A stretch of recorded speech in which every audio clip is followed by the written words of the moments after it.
Hello everyone, welcome back to CG fantasy strategy by sports Baazi. मेरा नाम है जय शर्मा और मेरे साथ है ऋतिक कपूर। किधर जी?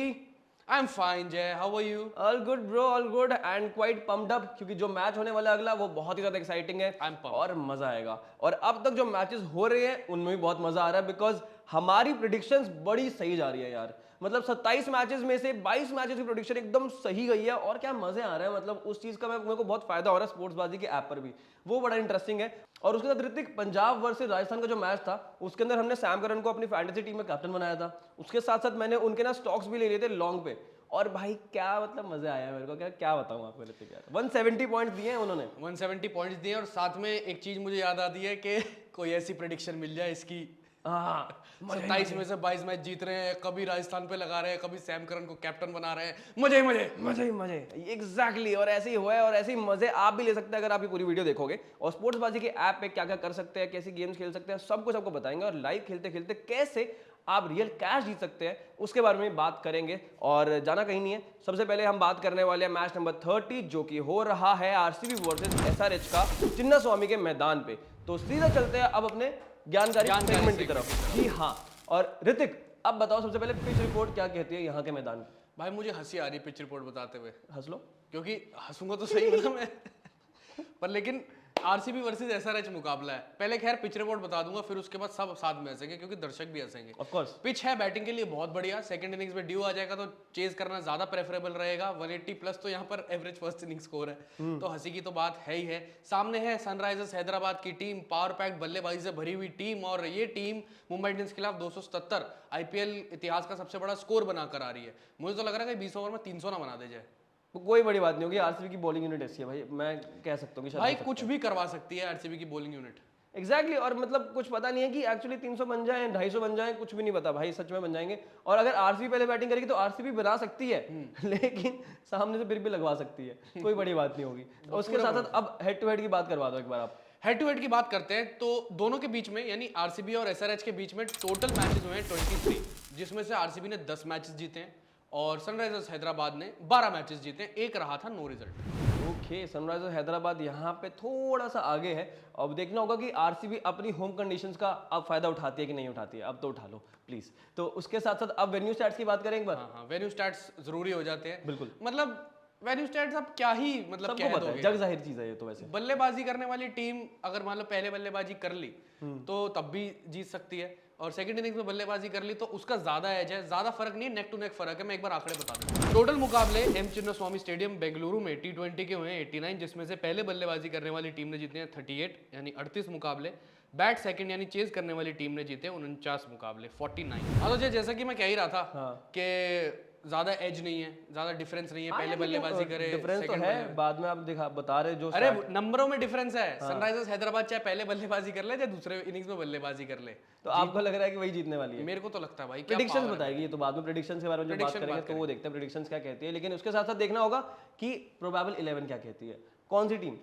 होम टीम की तरफ चले जाता हूँ। वैसे डर तो लग रहा है होम टीम की बताते हुए, पर कोई बात नहीं। डर के आगे जीत है, धक हो रहा है, डर के आगे जीत है। तो आरसीबी की प्रोबेबल 11 कुछ ऐसी रहेगी। Virat Kohli, Faf du Plessis, Rajat Patidar, Glenn Maxwell, Cameron Green, Dinesh Karthik, Saurabh Chauhan, Reece Topley, Mayank Dagar, Mohammad Siraj, यश दयाल। तो अब बात करते हैं यहाँ पे हैदराबाद की टीम की कि उनकी प्रोबेबल 11 किस तरह से दिखती है। Travis Head, Abhishek Sharma, Aiden Markram, Heinrich Klaasen, Abdul Samad, Nitish Reddy, Shahbaz Ahmed, Pat Cummins, Bhuvneshwar Kumar, Jaydev Unadkat and T Natarajan. तो खैर प्रोबेबल 11 हम बताते ही रहते हैं, पर कुछ चीजें मुझे याद आ रही जब आरसीबी और एसआरएच के बीच में जब मुकाबले होते हैं आपस में, दोनों भिड़ती हैं, तो मुझे खास चीजें याद आ जाती हैं। 2016 में वापस चला जाता हूँ। 2016 में वापस इसलिए चला जाता हूँ क्योंकि 2016 आईपीएल की फाइनलिस्ट थी दोनों टीमें, RCB versus SRH. Virat Kohli ने उस मुकाबले में भी मेहनत करी थी, फिर उस मुकाबले में भी गेंदबाजी एक्सपोज रही थी और कोई उनके अलावा बल्लेबाज चला नहीं था, जैसे इस सीजन का हाल है आरसीबी का। एसआरएच ने बाजी मार ली थी। और सनराइजर्स हैदराबाद के सीनियर मोस्ट गेंदबाज की बात करो, भुवनेश्वर कुमार जी। भुवनेश्वर कुमार जब इन दोनों टीमों के बीच में मुकाबले हुए हैं, हेड टू हेड की अगर आप बात करो, इन दोनों टीमें जब भिड़ी हैं, Bhuvneshwar Kumar highest wicket taker हैं इस मामले में। 18 विकेट उनके नाम। Oh my God. यहाँ पर लेकिन थोड़ा सा मेरे को लग रहा है कि उनके लिए कमबैक का मौका होगा, क्योंकि भुवनेश्वर कुमार जिस शैली के गेंदबाज है उस हिसाब से अभी गेंदबाजी करते हुए दिखाई नहीं दे रहे यार। तो मेरे को लग रहा है अपना कॉन्फिडेंस यहाँ पे बिल्ड कर सकते हैं, मतलब सारे ही कर रहे हैं। एक तरीके से कहा जा सकता है, आपका ये मतलब है कि आरसीबी एक ऐसी टीम है जिनके खिलाफ आउट ऑफ फॉर्म टीम है, आउट ऑफ फॉर्म खिलाड़ी भी अपनी फॉर्म पा लेते हैं। मुंबई इंडियंस को ही देख लो, कोई गलत थोड़ा ना बोल मतलब आरसीबी के खिलाफ खेलो 2 पॉइंट्स ले लो। मैं नहीं कह रहा, आप कह रहे हो बट टेबल पॉइंट भी यही कहता है वैसे तो। लेकिन उसके साथ साथ आप बात करें एक और चीज़ की, जो आप मैच बता रहे हो, लेकिन उसके बाद हेनरिक क्लासन और विराट कोहली 2023 में जब मिले थे, एक ही मैच में दोनों टीमें जब ये मिली थी, तब भी सेंचुरीज आई थी। हाँ, मेरे को याद आ गया वो। हेनरिक क्लासन अभी भी वही फॉर्म कैरी फॉरवर्ड कर रहे हैं, विराट कोहली भी वही फॉर्म कैरी फॉरवर्ड कर रहे हैं। एक और शतक आएगा, एक और थोड़ा सा ले लेते आ हैं। सकता है, छोटा मैदान है, आ सकता है भाई, बैटिंग के लिए बहुत अच्छा विकेट है। पर आपको आप ये बताओ कि जब 2023 में दोनों ने सेंचुरी बनाई थी, तो दोनों में से किसकी बेहतर लगी थी आपको? मेरे को यार किंग कोहली की बोल सकता हूँ, मैं कह सकता हूँ, मतलब ठीक है ना।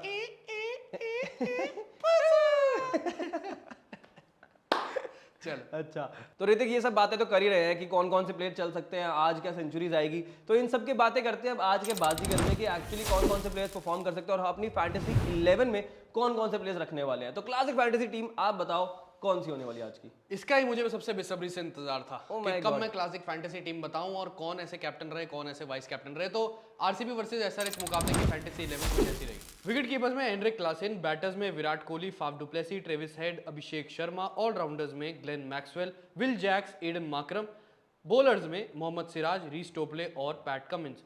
कैप्टन रहेंगे विराट कोहली और वाइस कैप्टन रहेंगे हेनरिक क्लासन। क्लासिक फैंटेसी तो मैंने बता दी है जय, लेकिन आपने यहाँ कैप्टन वाइस कैप्टन बहुत सोच समझ के रखे हैं, जो हम बात कर रहे थे वही सुन के आपने रख दिए हैं। वही वेरी रखा है, स्मार्ट, दिल दिमाग और डेटा लगा के आपने टीम बनाई है ना, जबरदस्त लग रही है। इसमें मेरा थोड़ा बहुत दिल भी लगा, थोड़ा दिमाग लगा, डेटा थोड़ा ज्यादा लगा दिया मैंने। ऑब्वियसली भाई लगाना लगाना ही पड़ेगा, कुछ चीजें करनी पड़ती, कुछ नहीं करनी पड़ती। पर जब मैं दिल दिमाग और डेटा लगा रहा था जय, तो सवाल भी आ रहे थे ना दिमाग में कि मान लो मैं कैप्टन चुन लिया मैंने, वाइस कैप्टन चुन लिया, जो ये खिलाड़ी चुने हैं फैंटेसी में, जो मैंने 11 खिलाड़ी चुने इनके अलावा, अगर नहीं चलते तो?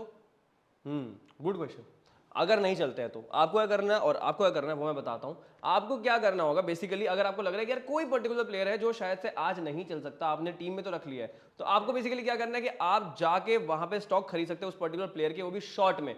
तो ओवरऑल अगर जस्ट इन केस वो प्लेयर परफॉर्म नहीं करता है, तो वो शॉर्ट जो है वो आपको कहीं ना कहीं थोड़ा सा प्रॉफिट देकर जाएगा, और जो वहां से पॉइंट्स कम हुए होंगे या फिर जो लॉस हो रहा होगा वो ओवरऑल मिटिगेट होकर थोड़ा बैलेंस आउट हो सकता है। तो इस तरह से आप थोड़ा सेफ रहेंगे और जो रिस्क है वो थोड़ा कम हो जाएगा, और पोर्टफोलियो डाइवर्सिफाई करने के यही फायदे होते हैं।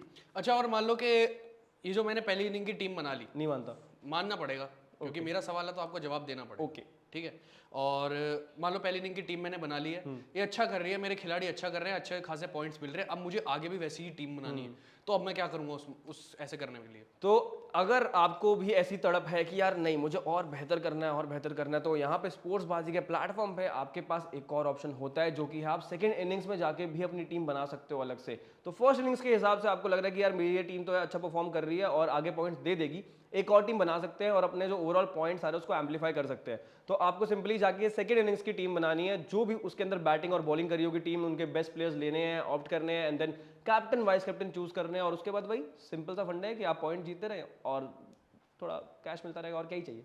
तो ये तो हो गई क्लासिक फैंटेसी और सेकंड इनिंग्स की बातें, और अब बात करते हैं मोस्ट इंटरेस्टिंग फैक्टर की, यहाँ पर मोस्ट इंटरेस्टिंग गेम की यहाँ जो मुझे लगती है वो है स्टैट्स प्रो, क्योंकि यहाँ पे दिल दिमाग और डेटा जिस तरह से लगता है ना, और जितना जल्दी जल्दी लगाना पड़ता है, वो मुझे भी चैलेंजिंग भी लगता है और इंटरेस्टिंग भी बहुत लगता है, क्योंकि मैच के अकॉर्डिंगली जो सिचुएशन होगी उसके बेसिस पे सवाल होंगे, सवाल के अगर ओपिनियन सही दिए तो उसके बदले में रिवॉर्ड्स भी बहुत अच्छे मिलते हैं, और वही है स्टैट्स प्रो। तो कैसे खेलना है स्टैट्स प्रो को, चलिए जानते हैं इस मैच के हिसाब से। तो स्पोर्ट्स बाजी के ऐप पर जाके आपको स्टैट्स प्रो पे क्लिक करना है इस मैच के लिए, और इस मैच से रिलेटेड जो क्वेश्चंस होंगे वो आपके सामने होंगे, और पहला सवाल यही है कि Bengaluru will win the T20 match against Hyderabad.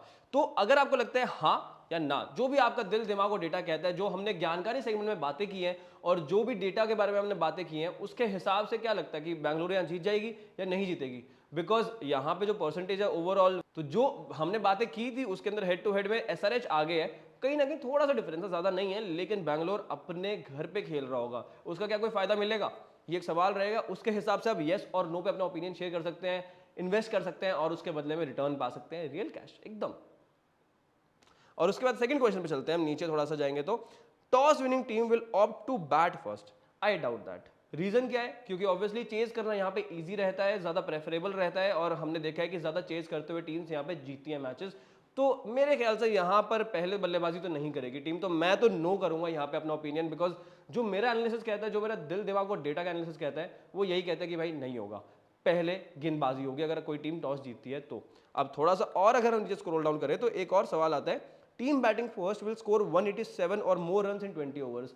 ये पॉसिबिलिटी है बिकॉज दोनों की बैटिंग जो है वही स्ट्रांग है, और मेरे हिसाब से एसआरएच की बैटिंग आ गई तो भाई मेरे को लग रहा है जैसे ऋतिक कह रहे थे कि 300 ही बन सकता है, कोई बड़ी बात नहीं होगी। लेकिन 180 प्लस यहाँ पे एवरेज स्कोर रहा है तो बहुत इजीली मेरे को लगता है कि ये अचीवेबल है 187 विद इन 20 ओवर्स। पहले जो भी टीम बैटिंग करेगी वो आराम से इतना स्कोर तो बना सकती है। तो मैं यस पे जाऊंगा, यस पे इन्वेस्ट करूंगा और अपना ओपिनियन यस के लिए शेयर करूंगा। अगर आपका कुछ और ओपिनियन आप नो पे जा सकते हैं, जो भी आपके रीजंस होंगे वो भी अपनी जगह सही हो सकता है, आई एम प्रीटी श्योर, लेकिन मेरे हिसाब से यस ज़्यादा बेटर रहेगा यहाँ पर इन्वेस्ट करने के लिए। तो अब बात कर लेते हैं यहाँ पर स्टॉक्स की भी, कि कौन से वो टॉप 3 स्टॉक्स होंगे जिनको आप इन्वेस्ट कर सकते हैं, जिनके ऊपर और आप रिटर्न्स में अच्छे खासे मतलब ठीक ठाक रिटर्न्स पा सकते हैं। तो कौन से होंगे वो स्टॉक्स? सबसे पहले होंगे Virat Kohli, but obvious reason है यार, एम चिन्नास्वामी स्टेडियम में खेल रहे हो, विराट कोहली है, अगर वहाँ पे खेल रहे हैं तो रन्स तो बनने ही बनने हैं। विराट कोहली जहाँ खेल रहे हैं अगर आप उनको नहीं लोगे तो मेरे को लगता है कहीं ना कहीं आप मिस आउट कर जाओगे अपने रिटर्न्स पे। तो मेरे को लगता है कि आप लॉन्ग जा सकते हैं विराट कोहली के साथ, और वो रन्स बनाने वाले हैं, और कौन बनाएगा, सिंपल सी बात है। उसके साथ साथ second player would be Travis head, because जिस तरह से वो बल्लेबाजी कर रहे हैं और यहाँ पर जो कंडीशंस है बैटिंग के लिए वो उनके लिए एकदम फेवरेबल होने वाली है। शुरुआत अगर अच्छी हो गई तो वो रुकने वाले हैं नहीं, और आपको पता ही आरसीबी बॉलिंग का थोड़ा सा वहाँ पे ऊपर नीचे रहेगा, तो बहुत एवरेज बॉलिंग है, and that is the reason कि ट्रेविस हेड पे भी आप लॉन्ग जा सकते हैं। उसके बाद तीसरे player will be Glenn Maxwell. आप बोलोगे हाँ फॉर्म में नहीं है, इसीलिए हमने रखा है कि आप शॉर्ट पे जाके उनको बाय कर सकते हैं, और प्रोबेबली क्योंकि उनकी फॉर्म जो है वो इतनी अच्छी रही नहीं है, गेंदबाजी में भी इतना कुछ खास दिखे नहीं है, तो आप शॉर्ट पे जाके उनको बाय कर सकते हैं। बिकॉज मेरे को नहीं लगता कि वो इस मैच में परफॉर्म करेंगे, बिकॉज अब तक तो नहीं किया, तो मेरे को लगता नहीं है कि इतना इजीली होने वाला है। प्लस स्पिनर जो है वो अच्छे हैं, बॉलर्स जो है वो बहुत अच्छे हैं एसआरएच के, तो उनको बांध कर जरूर रखेंगे। एंड पैट कमिंस भी जानते ही होंगे ना ग्लेन मैक्सवेल कैसे बांध के रखना है, तो वो भी एक चीज़ रहेगी। जय, आपने बहुत चीज़ें सुनी होंगी, पर लेकिन जो मैं बताने जा रहा हूँ वो नहीं कभी सुना भाई क्या क्या सुना है मैंने, मैं क्या बताऊँ भाई? वो उसके बारे में हम बात नहीं करेंगे, जो मैं बता रहा हूँ ना वो मैटर करता है, वो सुनना पड़ेगा आपको। बताओ, आप बताओ। ठीक है, तो आरसीबी और एसआरएच के बीच में जब जब एनकाउंटर हुआ है तो इन दोनों के बीच में एनकाउंटर में 4 सेंचुरीज ओवरऑल लग चुकी हैं, जिसमें से 3 तो एसआरएच की तरफ से आई। आरसीबी की तरफ से आप समझदार खुद ही हो, समझ गए होगे कि किसकी तरफ से आई। 1 सेंचुरी आई है उनके पूरे स्क्वाड में से विराट कोहली की तरफ से। एक ही बंदा मारता है भाई, और कौन मारता है? विराट कोहली होंगे ऑब्वियसली। उसने भी यही कहा था। एक ही बंदा मारता है और कौन मारता है। और एसआरएच में कौन कौन है ऋतिक? एक तो मुझे डेविड वार्नर याद आते हैं। हाँ मुझे भी बहुत याद एंड्रे आता है। क्लासन तो है ही, 2023 में उन्होंने मारी थी। और एक जॉनी बेस्टो जो अब पंजाब की तरफ जाके उनकी मिट्टी पलीत कर रहे हैं। एसआरएच की तरफ से खेल के पता नहीं भाई उनके साथ तो क्या ही हो रहा है, वो स्पिन के खिलाफ ऐसा हो जाता है कि पता नहीं झूम जाते हैं बिल्कुल ही। लेकिन ये काफी इंटरेस्टिंग है और फैक्ट बड़ा समझ मस्त था। मेरे को लगता है कि यार अब यहाँ पे विराट कोहली 2 सेंचुरीज कर देंगे यहाँ पे, होप सो, हो सकता है, क्योंकि और किससे उम्मीद करोगे आप? सिंपल सी 2 बात है। सेंचुरीज। हाँ मतलब टोटल हेड टू हेड मुझे लग रहा है बॉलर में से कोई सेंचुरी ना कर दे अपनी। वो भी हो सकता है, कोई बड़ी बात नहीं होगी। अब चलते हैं भाई मुफ्त के ज्ञान की तरफ रहते कि मुफ्त का ज्ञान आज का क्या है। प्रेडिक्शन दोगे? प्रेडिक्शन कर दूंगा मैं। बताओ। एक प्रेडिक्शन ऐसी है हाँ जिसको सुन के बड़े मजा आएगा और हंसी आ जाएगी। बताओ। आरसीबी के घर में ये मैच हो रहा है, RCB versus SRH, Chinnaswamy Bengaluru में। आरसीबी के विनिंग परसेंटेज है सिर्फ 15%। क्या बात कर रहे हो आप? नहीं यार, सिर्फ 15%? और बाकी बची 85। बची क्या, सब कुछ ही 85। वो सनराइजर्स हैदराबाद। भाई यार ये तो बहुत ज्यादा खराब सीन है यार। खराब सीन है। हाँ भाई, ये 15% भी आरसीबी के नहीं है, 15% विराट कोहली के है। बस एग्जैक्टली तो अब देखना होगा यार कि एक्चुअली प्रेडिक्शन सही होती है नहीं होती। ऑल दो हमारी प्रेडिक्शंस बहुत अच्छी जा रही हैं और मोर देन 80-85% हमारी प्रेडिक्शंस एकदम सही हुई हैं अब तक जितने मैचेस हुए हैं। तो फिंगर्स क्रॉस्ड, देखते हैं ये वाली कौन सी कैसी जाती है। और उसके साथ साथ एक और इम्पॉर्टेंट चीज़ वो ये है कि आपको एक और बोनस स्टॉक दे देते हैं हम यहाँ पर। बोनस स्टॉक किसका होगा? बोनस स्टॉक होगा भुवनेश्वर कुमार का। जैसे कि हम शुरुआत में बात कर ही रहे थे कि Bhuvneshwar Kumar is the highest wicket takers जब भी ये दोनों टीमें आपस में भिड़ती हैं तब। तो यहाँ पर अगर आप भुवनेश्वर कुमार पे लगाते हैं तो प्रोबेबली हाई चांसेस है कि आप लॉन्ग पे जा सकते हैं और वो रिटर्न्स आपको देकर जाएंगे। और उसके साथ अब बात करते हैं जरा एक और इंपॉर्टेंट चीज़ की, और वो ये है कि जब भी आप खेलें तो अपना जो पोर्टफोलियो है वो डाइवर्सिफाई करें, ताकि कुछ भी हो, चाहे लॉसेज हो या कुछ भी हो रहा हो, उसको आप मिटिगेट करके थोड़ा सा बैलेंस आउट कर पाए, और प्रॉफिट हो तो उसको और एम्पलीफाई कर पाए। तो फॉर एग्जांपल जैसे कि हमने विराट कोहली को यहाँ पे कैप्टन चूज किया है, तो हमने लॉन्ग भी इसलिए उनको साथ में चूज किया है स्टॉक्स के अंदर, क्योंकि एक्सपेक्टेशंस हाई हैं और वो रन्स बनाते हैं। तो दिल दिमाग और डेटा यही कहता है कि विराट कोहली स्कोर करने वाले हैं, तो you can go long on him, and as well as हमने उनको कैप्टन भी बनाया ही है। तो वो चीज़ें हैं, इस तरह से आप पोर्टफोलियो डाइवर्सिफाई कर सकते हैं। और उसके साथ में थोड़ा रिस्पॉन्सिबली खेलना है, रिस्क थोड़ा सा कम करना है और इस हिसाब से खेलते रहना। रिस्पॉन्सिबली तो वैसे आप खेलते हो, आप सभी लोग, मुझे मालूम है। अब एक और इंपॉर्टेंट चीज़ वो ये है कि आप टेलीग्राम चैनल को जो है वो ज्वाइन कर लेना हमारे, क्योंकि लास्ट मिनट अपडेट्स जो भी आते हैं वो आपको वहीं पर मिलेंगे। आफ्टर द टॉस जो भी प्लेयर रिप्लेस हो रहा है या कुछ भी इश्यूज आ रहे हैं और कहीं वो फैंटेसी टीम में वो प्लेयर अवेलेबल है, हमने डाला हुआ है, तो उसको कौन सा प्लेयर रिप्लेस करेगा, वो सब अपडेट्स आपको हमारे टेलीग्राम चैनल पर मिलेंगे। एंड उसके साथ साथ थोड़ा जो आपका सपोर्ट है, इतना प्यार है, वो हमारे सोशल मीडिया हैंडल्स पर भी दिखाना और साथ में यूट्यूब पे भी दिखाना। सब्सक्राइब कर देना चैनल को और बेल आइकन पे थोड़ा ऐसे नोटिफिकेशन को भी क्लिक कर देना, ताकि जब भी हम आएंगे तो आपके पास वीडियो पहुंच जाए और आप दूर ना रह जाएं उस चीज़ से, मिस आउट ना कर दें। तो thank you so much for watching the video and please keep watching CG fantasy strategy by sports बाजी।